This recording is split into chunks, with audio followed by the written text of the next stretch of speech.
አያምኑበትም? Is that not what you believe anymore? Well, no. I mean, I don't have any problem with Abiy. እኔ የኢትዮጵያ ታላቅነት መንፈስ ከሚለው ጉዳይ ጋር ችግር የለብኝም። ምን አይነት ታላቅነት የሚለው እንዳለ ሆኖ እኔ ያልኩ ያለሁት አሁን ሰዎች የሚፈሩት ጦርነት በቅርቡ ከኤርትራ ጋር አይኖርም ነው። That sort of claim is not likely to lead to the kind of conflict people fear is going to happen anytime soon. When you said it in 2021, you said it would lead to conflict. በ2013 ግን አብይ ወደ ኤርትራ ውጊያ ይከፍታል ብለውን ነበር። I said he will take over Asmara. ያልኩት አስመራን ይቆጣጠራልም ነው። I understand that's what you're saying. My question is, does that mean you no longer think he's an imperialist warmonger? እሺ ያሉት ገብቶኛል። ጥያቄ አብይ አሁን ተስፋፊነት ያላቸው ሰው አይደሉም ነው? No, I think at this point in time he cares more about his image. አሁን ለግል ገጽታው የሚጨነቅ ይመስለኛል። በሀገር ውስጥ ፖለቲካዊ ጉዳዮች ላይ ማተኮርን የሚፈልግ ይመስለኛል። እንዲህ ባለ የተስፋፊነት አካሄድ ውስጥ በመገኘት ብዙዎች እንደሚያስቡት ራሱን አደጋ ውስጥ ይከታል ብዬ አላስብም። So I don't think he will risk many people being you. ብዙዎች ሲሉ እርሶን ጨምሮ ነው? Yeah. Well, in fact, I went beyond that he would take over Asmara. አዎ እኔማ እኮ ከዛም አልፌ አስመራን ይቆጣጠራል ብዬ ነበር። ስለዚህ ተሳስቼ ነበር እያሉ ነው? No, he hasn't taken Asmara. አስመራን አልያዘም እኮ። If war does break out with Eritrea, should Abiy give his Nobel Peace Prize back? ከኤርትራ ጋር ጦርነት ከተጀመረ አብይ የኖቤል ሽልማቱን መመለስ አለባቸው ብለው ያስባሉ? Well, he could. Okay. I'm not sure. ይችላል ግን እርግጠኛ አይደለሁም። Let's talk about Prime Minister Abiy Ahmed, a man who at first was heralded as a reformer. He got a peace prize. He was seen as a fresh leader after decades of oppressive TPLF-dominated rule, your former party.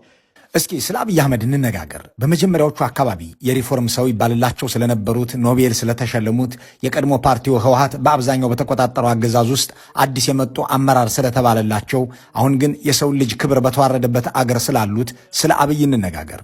በአማራና ኦሮሚያ ክልሎች መንግስታቸው እየተዋጋ ነው። ጋዜጠኞችንና ፖለቲከኞችን እያሰረ ነው። የኢትዮጵያ ኢኮኖሚ ቀውስ ውስጥ ነው። ድህነት እያሻቀበ ነው። ይህንን ሁሉ ሲመለከቱ አብይ በአገር ውስጥ ጉዳይ አልሆነለትም ብለው መስማማት ይችላሉ? But surely on the domestic front, you could agree that it's not going so well for Abiy Ahmed on the domestic front. Bulldozing your way out of every crisis is not going to work. በማስፈራራት የምትፈታው ችግር የለም። የኔ ሚና በከፊል የትግራይ ችግርን ለመፍታት መጣር፣ በከፊል ደግሞ ጠቅላይ ሚኒስትሩን ማማከር ነው።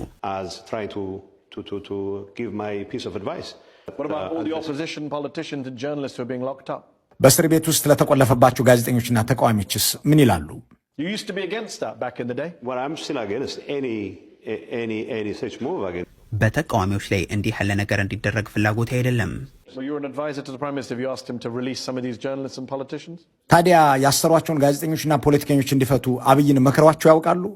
Well, give me a list and I definitely will do that. የታሰሩ ሰዎችን ስም ዝርዝር ስጠኝና በእርግጠኝነት ሲያደርገው ታያለህ። እመነኝ። I'll read to you from the Committee to Protect Journalists from August. Okay. Ethiopian journalists were abducted by masked men. 2 others were detained. We are alarmed by the abduction of Ethiopian newspaper editor Yonas Amare. ከነሐሴው የሲፒጄ ሪፖርት ላይ ላንብብልዎት። ዮናስ አማረ፣ ከድር መሐመድ፣ አብዱል ሰመድ መሐመድ ታፈነው ተወስደው የት እንደደረሱ አይታወቅም ይላል። መቀጠል ይችላሉ። እነዚህ ተለቀቁ? They should be released, yeah. አዎ ተለቀዋል። እኔ እነርሱ በምን እንደታሰሩ አላውቅም። የኮሙኒኬሽን ሚኒስትር ያለው ተመሳሳይ ጉዳዮችን እናገር ነበር። በጋዜጠኝነት ሙያ ላይ ተሰማርተው ሙያዊ ግዴታቸውን የሚወጡ ጋዜጠኞችን ማሰር ግን ተገቢ ነው ብዬ አላምንም። And I don't believe that detaining journalists for their professional.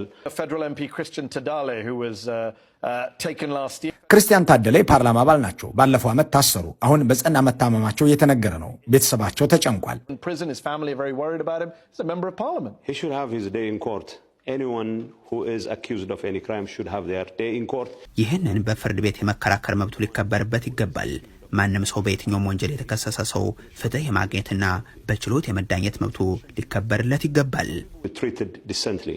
You have all these tensions in Ethiopia, and some people would say undermines Prime Minister Abiy's very grand vision.